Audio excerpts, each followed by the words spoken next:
Let's make the perfect sphere grid. There's a tool online for scrambling the sphere grid in Final Fantasy X, which can create a lot of fun shenanigans, like a spellcaster Auron with pathetically low magic, or a warrior Lulu with the world's strongest Moogle doll. With such a tool at our disposal, what do you think a perfect layout for speedrunning would look like? One that gets speedrunners through the game as quickly as possible. Perhaps you're thinking we would just pick 3 people and shove the grids full of strength and magic nodes. After all, when the sky's the limit, what could possibly be better than making everyone hitting the damage cap? If that's what you think, then sorry to break it to you, but you're wrong. Speedrunning Final Fantasy X has a lot more nuance than simply shoving 3 people full of stats and calling it a day. There's powerful attacks that don't depend on stats, plus speedrunners are limited on power, speed, and mana spheres. Not to mention the randomizer doesn't just pull stats out of thin air. We are in fact limited by factors such as the number of each stat on the grid, the position of skills, and so on. So how are we going to make our perfect sphere grid? Let's start off simple and take a look at the characters with smaller changes before we tackle on the toughest parts of the grid, starting with Lulu. Lulu is pretty useless in the speedrun. She has 2 roles. One is to defeat the robots at Luca as well as charging up the crane at Obliterator. And 2 is to go deep into Riku's sphere grid so that Yuna can warp to her and take all the strength and agility nodes there. Since we're freely moving stat nodes around, we can safely get rid of her second role. Lulu deserves much better than simply defeating a bunch of robots though. So let's start by replacing one of her spells with Holy. Now Lulu can defeat both the Sinfin and Sinspawn Jino with 1 Holy cast each, which by extension means we no longer need to summon Valifer. We're not stopping there though. Let's also give her double cast and Thundaga. Lulu already one-shots the robots with Thunder, but she needs 2 turns to defeat 2 robots. So let's just have her use double cast with Thunder to defeat 2 robots in 1 turn. I originally wanted to give Lulu some additional agility as well, but she needs 5 points of agility to outspeed the robots, which is 2 extra speed spheres. But speed spheres are a precious resource in the speedrun. My other characters combined need 15 speed spheres, which is close to the 17 we need in an any percent speed run. And I've definitely had runs that needed to waste time getting additional speed spheres.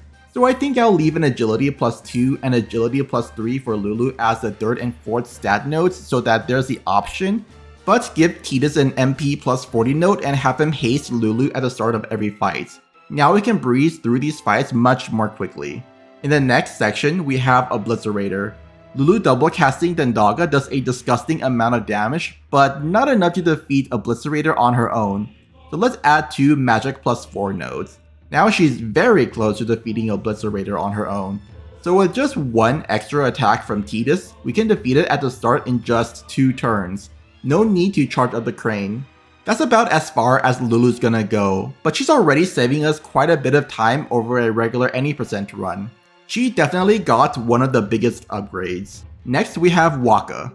Wakka normally takes a back seat in a few fights while Tidus does most of the heavy lifting.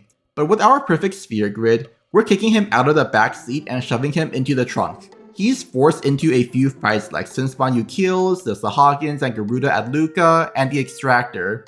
He's also forced into the Every Altana fight, but I mean, that boss dies to 2 Phoenix Downs, so it's completely irrelevant.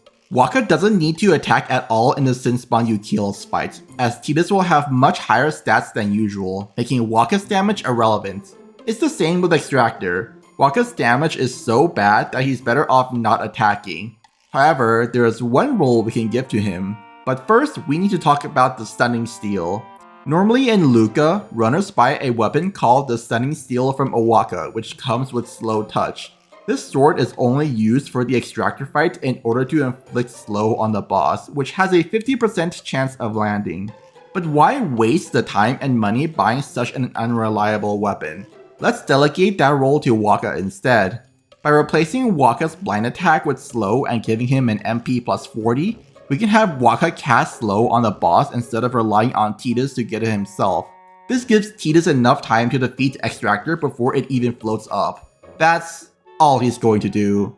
He casts slow 1 time and now he's useless for the rest of the run. But hey, he saved us 3050 gil. That's more than he's ever made in his entire Blitzball career. Next up on our list is Auron. Despite being the legendary guardian known throughout Spira, Auron's not so great at guarding the party in the run. It takes too long to grab his offensive skills, so why don't we fix that by giving him Sentinel? At Everay, the boss gets a total of 2 attacks before Tidus demolishes it. But the thing is, we need to survive these 2 hits. Normally the strategy is to get Tidus Cheer and 1000 extra HP in order to survive. And if he gets hit the first time, Kimahri needs to throw an X potion or elixir on him. But all of that costs time. We can instead just have Auron use Sentinel to protect the party. Auron can only take 2 hits before he dies, but that's all he needs to do. This saves time from not grabbing Cheer or the 1000 HP on Tidus, though runners may still want the HP anyways to make the Dunner playing safer, as it has the scariest ambushes in the run. Rikku is one of the most important members of the speedrun, as she starts with Steal, Use, and Mix.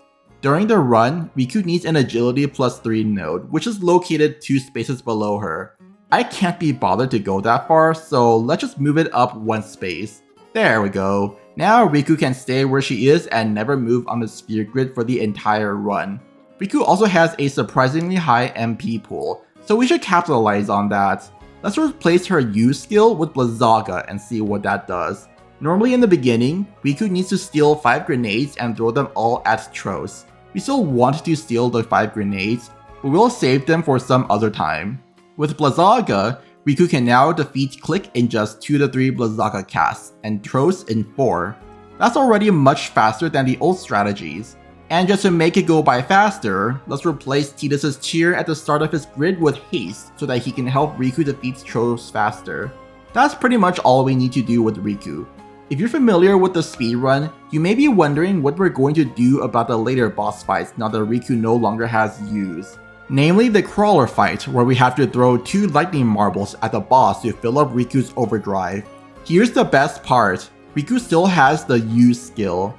With the way this specific randomizer works, every character still has their original default skills. It's just that whatever replaces them in the sphere grid is now an extra skill learned. I assume it's there as some sort of soft lock prevention so that in the absolute worst case scenario, you can follow no sphere grid strategies if you get a completely unusable sphere grid. It may seem like cheating, but I already said I'm looking for a perfect sphere grid with this specific randomizer tool, so it's fair game. Now let's talk about Kimahri. Kimahri's in a bit of an unfortunate position because he's actually pretty helpful in the speedrun due to getting access to Steal and Use from Riku's grid at such a good time. But with Tidus learning Use as well, he's a little less useful now. Since Use is in Tidus' grid, he'll learn it by unlocking the level 1 lock to Tidus' grid, but he'll only use it for Biron and Yankee. It might be worth replacing Lancet with Steal so that he can still steal in places like Bikanel Desert, since Tidus misses often with Mug. Otherwise, his Stone Breath Overdrive is still disgustingly fast for a few fights, such as getting rid of the Guado Guardians at Seymour and to take out 2 waves of enemies at home.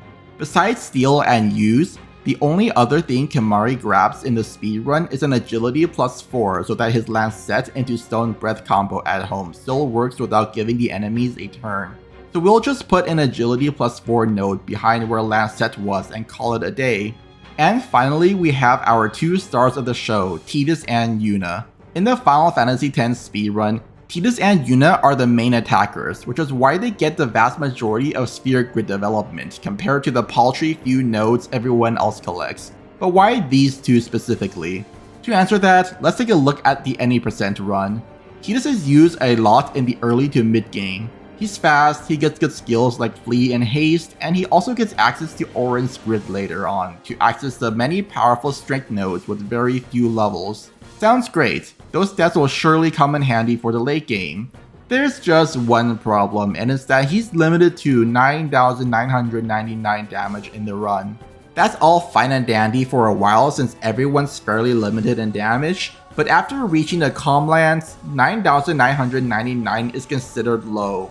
It's very quick and easy to hit tens of thousands of damage in one turn, such as having Rikku mixing trio of 9,999 and having the party throw fire gems to deal 50,000 damage each turn. So Tidus becomes obsolete very quickly. So what becomes his replacement? That's where Yuna comes in. Most of the Aeons that Yuna summons are subject to the same 9999 damage restriction, but there's one Aeon in the speedrun that's special, and that's Bahamut. Unlike everyone else, Bahamut naturally breaks the 9999 damage limit and can hit up to 99,999 damage with each attack, making him the prime candidate for speedrunners in the late game. We'll get Tidus into a good position to defeat the early game bosses fast, and then switch over to boosting up Yuna and Bahamut. Since we now have access to every stat node on the board, we can have some fun pumping up their stats as high as possible. The only issue though is that there are only so many strength plus 4 nodes on the board. In total, I counted 23 strength plus 4 nodes on the grid, so we'll need to figure out a good way to split these up between Tidus and Yuna. If we can have Tidus hit around 9,000 damage on the later bosses, then we can save quite a bit of time from faster fights. On the other hand, we need to make sure Yuna hits certain thresholds for the late game. Otherwise, she won't hit hard enough to guarantee the kills without wasting more time. For Tidus, we ideally want to defeat Anima in 2 hits and Evere in 4 hits. To do this, we need at least 65 strength, which takes 13 strength nodes. We'll also need to give him 12 points of agility for the boss strategies to work out. Otherwise, he doesn't attack fast enough. I really wanted to cut this down to 8, but the 9th point of agility is what lets him outspeed the monks before Seymour's wedding. Yuna, on the other hand, is much more complicated because of the way Aeon stats scale. Yuna's Aeon stats scale based on 2 factors, Yuna's corresponding stat as well as Yuna's total stat count, but with HP divided by 100 rounded down, MP divided by 10 rounded down, and ignoring luck. These numbers also scale differently depending on the Aeon. In the case of Bahamut, every point of Yuna's strength is equal to 1.6 strength on Bahamut, and every 7 total stat points on Yuna is equal to 1 strength. We also need to worry about Bahamut's HP and agility as well as Ixion's strength, but I won't bog you down with all the numbers. We need to hit certain important thresholds throughout the run to minimize the time needed, and unlike in an actual any percent run, we don't need to grab useless stats like MP or magic as filler to hit these thresholds. To find the bare minimum gets really complicated because of how the stats scale based off of Yuna's total, so I had to put these formulas into a spreadsheet to calculate Bahamut's stats. The thresholds Yuna needs to hit for our perfect speedrun are 62 strength on Ixion before Isaru, 35 agility on Bahamut before Spectral Keeper, 148 strength on Bahamut before Seymour Flux, and 2165 HP on Bahamut before Broska's final Aeon. Getting 62 strength on Ixion lets us defeat Isaru's Bahamut in just 3 attacks instead of the usual 4, even with the worst damage rolls possible. And 148 strength on Bahamut lets us one-shot Seymour Flux on Mount Gagazet, which is only doable in the any percent speedrun if you get 4 Friend Spheres from Biran Yenki, which is a 1 in 64 drop.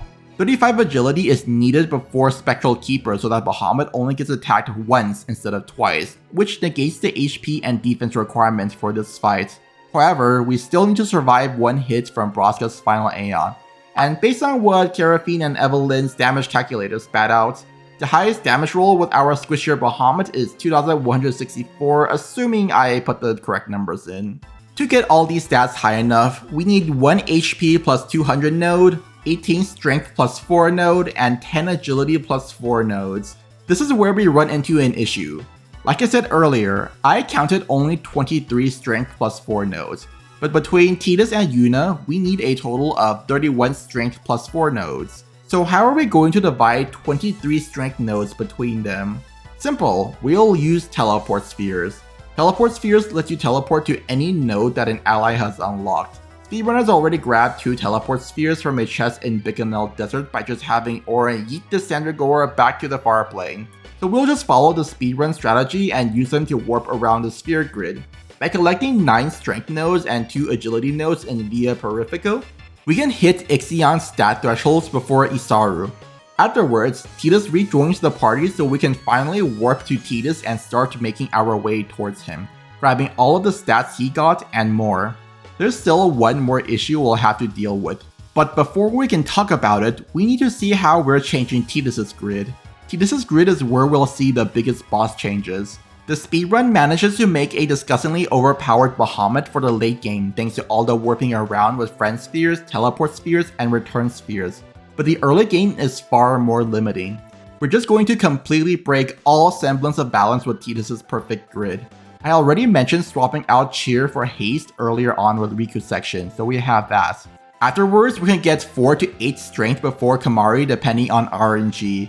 And this makes Kamari go from a 6 to 7 hit down to a 2 to 4 hit fight, while since Banyu kills ends in 3 attacks plus 1 spiral cut. Byaluka will grab Use, which has replaced Flee. Whoa, Use replaced Flee? How does that make any sense? Flee's the most important skill in the run. Why wouldn't I want to grab it ASAP? Actually, there's another setting in the randomizer which makes Tidus start out with Flee, just like how everyone else starts with their base skills. And let's be real, no one in their right mind should be speedrunning without Flee, so that option is naturally on. We'll instead give Flee to Yuna so that both Tidus and Yuna have it, which also makes ambushes slightly safer as Orin and Waka can just swap to Yuna to Flee, in case Tidus dies. As for use on Tidus, the main reason why I wanted to put this onto Tidus' grid so early is so that he can toss grenades at the Sahagin Chiefs in the Blitzball Stadium. This one-shots an entire round of Sahagins at once, which is way faster than killing them one by one with a hasted Tidus. Tidus also gets access to Agility plus 4 and 4 more Strength plus 4 nodes, which lets him 2-shot the Garuda and 3-shot the Extractor. After Extractor though, we'll have to start considering survivability.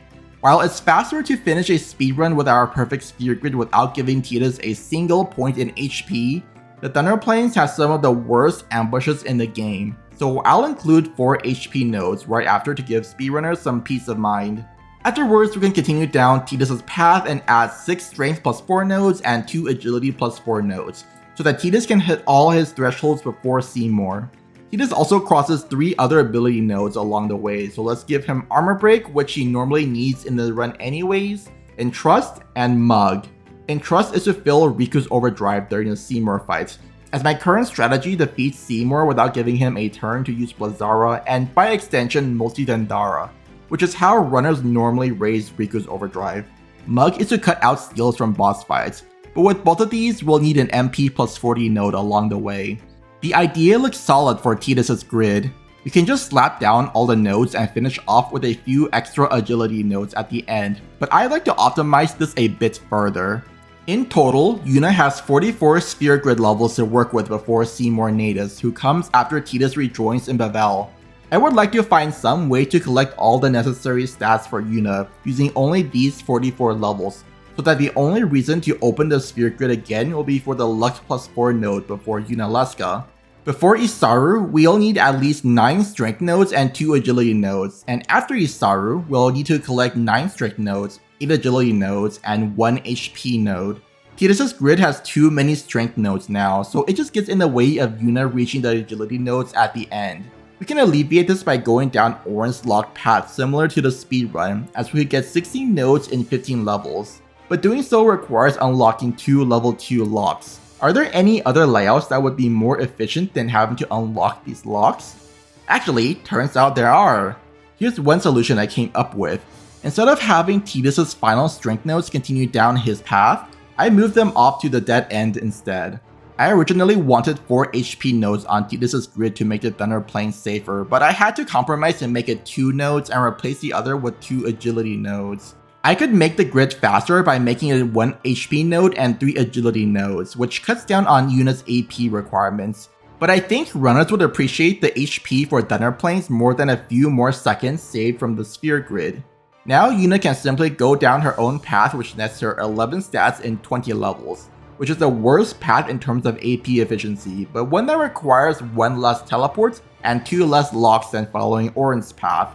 I also replaced Prey with Spare Change because Yuna needs that for the final battle against her Aeons. This gets us 9 strength nodes and 2 agility nodes for Isaru. Plus it cuts out all AP requirements for Orin, which is a nice bonus, and all the menuing can be done together with Riku, Tidus, and Kamari after Sphere Morph. Since Tidus' main path has 10 strength nodes, I can also skip 1 strength node and warp to Tidus' used node and follow Tidus' path from there, collecting 9 strength nodes, 8 agility nodes, and 1 HP node. Now all we need is one last luck plus 4 node right after Yuna's final agility node to cut out the 3% chance of missing against Yunalesca and Seymour Omnis. That seems to be good for our perfect sphere grid. Routing is a very complicated process and speedrun strategies change all the time, so there's bound to be more micro optimizations I could add. But I think this shaped up to be a really good sphere grid for speedrunning.